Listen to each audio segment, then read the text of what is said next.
Vancouver versus Burnaby, they're kind of similar, but not really.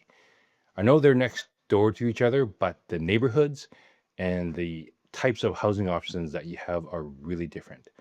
Although I live in Vancouver, I really like Burnaby and I really go there a lot, catching up with friends, hitting up the food scene. Whenever I think of Burnaby, I think back to my young days. Right on Hastings, there's a pasta bar called Anton's. They always had these huge lineups.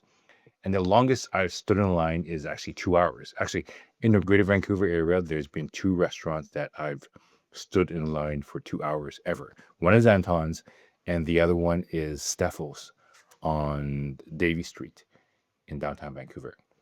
Anyhow, back to Burnaby. If you want detached houses, Burnaby is priceless and you generally get a lot more land.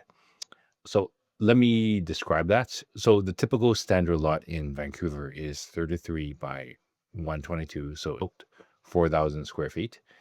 Burnaby, in general, for similar price, it's the house size is often the same, but the land size is usually bigger and it's wider. Depth, I'd say it's similar, but it's wider.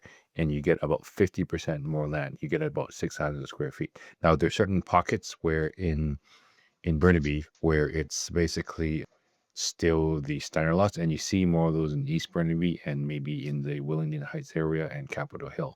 But once you get into the other parts of Burnaby, for example, Forkland area, or you have Sperling Duthie areas, those lots get pretty wide and pretty big. Anyhow, benchmarks there hover between 1.8 and 1.9 million. But when you cross over to the border into East Van, you're looking at 2.3 million to 2.5 for a house. And if you go even west a bit more to the Vancouver west side, you're closer to 3 million. Now, if you're looking for condos, the whole game changes when you look at Burnaby's newer districts. And I'm talking about places like Brentwood and Lougheed. And I was just checking out the mall at Brentwood recently, and the scale of these new master plan communities are absolutely wild. Massive concrete towers built right on top of transit with shopping and restaurants right outside your door. Vancouver doesn't really have that many big high-rise complexes like that of Burnaby. The only real exception is Oak Ridge Center, Oak Ridge Park. But honestly, prices there are really high. If you look at a two-bedroom condo at Oak Ridge Park, you're looking at some of them are about $2.5 million. And for that price, you can get a house with lots of land. Now, geographically speaking, Burnaby is sitting right in the center of the greater Vancouver Regional District. West, you have Vancouver, and to the east, you have Coquitlam and Port Coquitlam. And Burnaby is incredibly convenient. You're close to the highway. And if you wanted to go to the North Shore, especially if you live near Hastings, like Wellington Heights area and Capitol Hill, you cross over Second Narrows to the North Shore.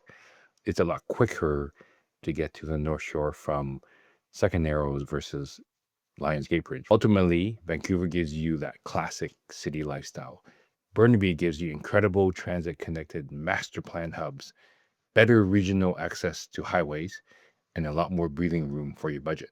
So if you want the breakdown between Vancouver and Burnaby, compare in the comments below, and I'll send you a free guide of the differences of these two places.